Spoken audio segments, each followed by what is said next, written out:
आइए आसान शब्दों में समझते हैं कि यूनिफॉर्म सिविल कोड का क्या मतलब होता है। यूनिफॉर्म यानी यूनिफॉर्मिटी यानी समानता, और सिविल यानी नागरिक यानी आम जनता, और कोड यानी नंबर ऑफ लॉज मतलब ढेर सारे कानून जो इंडिया की पॉपुलेशन पे अप्लाई होते हैं, यानी one nation one law theory यानी समान नागरिक संहिता। इंडिया में क्राइम लॉ और कमर्शियल लॉ सब पर इक्वली अप्लाई होता है। क्राइम चाहे हिंदू करे चाहे मुस्लिम करे, सजा कानून सबको एक बराबर देता है। लेकिन जब बात आती है सिविल लॉ की तो देश कई टुकड़ों में बट जाता है रिलीजियस प्रैक्टिस के नाम पर। आइए बात करते हैं इसके पीछे वजह क्या है। हिंदू, बुद्धिस्ट, सिख और जैन के लिए हिंदू मैरिज एक्ट 1995 जिसके तहत लड़के की शादी की उम्र 21 साल होनी चाहिए, लड़की की शादी की उम्र 18 साल होनी चाहिए। वहीं पे मुस्लिम पर्सन लॉ के अकॉर्डिंग शादी की कोई एज फिक्स नहीं है। हिंदू मैरिज एक्ट के अकॉर्डिंग आप दूसरी शादी नहीं कर सकते हो अपने पहली वाइफ के रहते वक्त, ये क्राइम है। लेकिन वहीं पे मुस्लिम पर्सन लॉ के अकॉर्डिंग आप 4 शादी कर सकते हो। You are allowed to marry 4 women. क्या ये सही है? भाई मेल्स के लिए तो ये विन विन सिचुएशन है, लेकिन व्हाट अबाउट फीमेल्स? उनका क्या?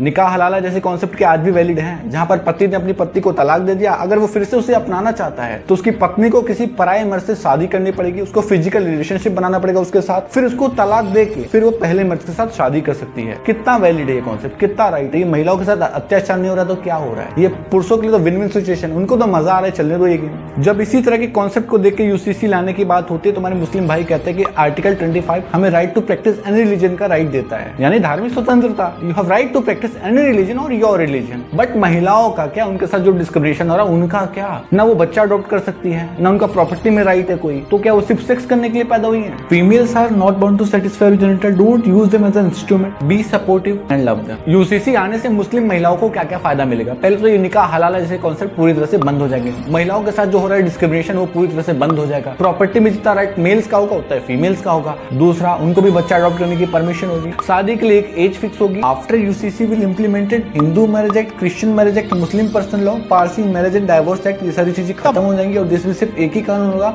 यूसीसी यानी यूनिफॉर्म सिविल कोड। जो हमारी ट्राइबल कम्युनिटी है उसके लिए ये लॉ बेनिफिशियल नहीं है, क्योंकि उतना एजुकेट नहीं है, लिटरेट नहीं है, वहाँ पे एजुकेशन नहीं है, वहाँ पे इंफ्रा नहीं है, वहाँ पे डेवलपमेंट नहीं है। क्योंकि जो मुंबई और दिल्ली के बच्चों को इंफ्रा मिलता है, जो डेवलपमेंट मिलती है, जो एजुकेशन मिलती है, वो नागालैंड के बच्चों को नहीं मिलती है। अगर हम यूनिफॉर्मिटी की बात करते हैं, समानता की बात करते हैं, हमें उनको क्वालिटी एजुकेशन प्रोवाइड करनी पड़ेगी, हेल्थ केयर सर्विसेज प्रोवाइड करनी पड़ेगी, हमें उनकी बेसिक नीड्स को पूरा करना पड़ेगा, फिर जाके ट्राइबल कम्युनिटी बढ़ते भारत का हिस्सा बनेगी और हम सब में समानता आएगी, फिर जाके यूसीसी हम इम्प्लीमेंट कर सकते हैं, तब जाके यूनिफॉर्मिटी आएगी, तब जाके समानता आएगी।